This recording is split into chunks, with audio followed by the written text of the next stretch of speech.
everyone, welcome back to the Innovator Series. I'm Roxanne Bamford. Today we are joined by Vivian Nwaka, who is the CEO and founder of Medsaf. Vivian, can you tell us about Medsaf and the problems you are trying to solve?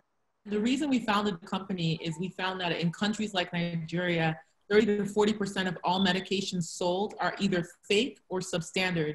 And there are many reasons around this, but what we realized is that the core of the issue is a supply chain problem, right?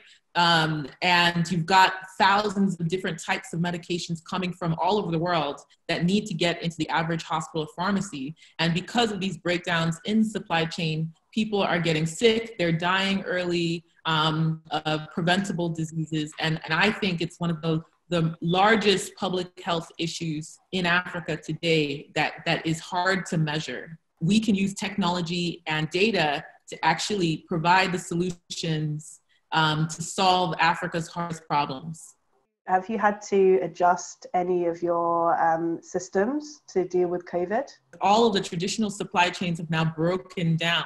So what's the solution? The solution is a technology-enabled platform to connect all of the right stakeholders. And that's exactly what Medsaf does. So COVID-19 did not make us have to change anything. In fact, it was just a time of expansion for Medsaf, expansion on the possibilities, the opportunities, and the attention that we're getting from a countrywide perspective.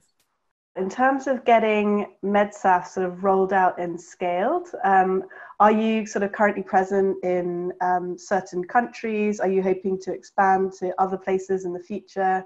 Absolutely. So the goal is to make Medsaf the largest platform for medication and medication transactions worldwide. So we want to be that back engine of all of the movement of medications and the transparency, the data, and the power that brings to, our healthcare systems globally. And what we found in Nigeria is that Nigeria is the hardest problem.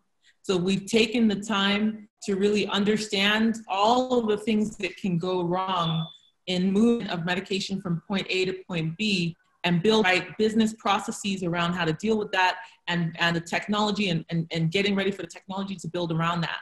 But the reality is that this is not even just an African problem. There are facets of our business that can help the entire world. And you've seen that during COVID-19 and the breakdown in the United States, right? A lot of your work at the moment is focused around Nigeria. Have you been sort of working with the Nigerian government or any other governments to sort of implement the solution and get it rolled out? We have quite a few government hospitals that are within our system.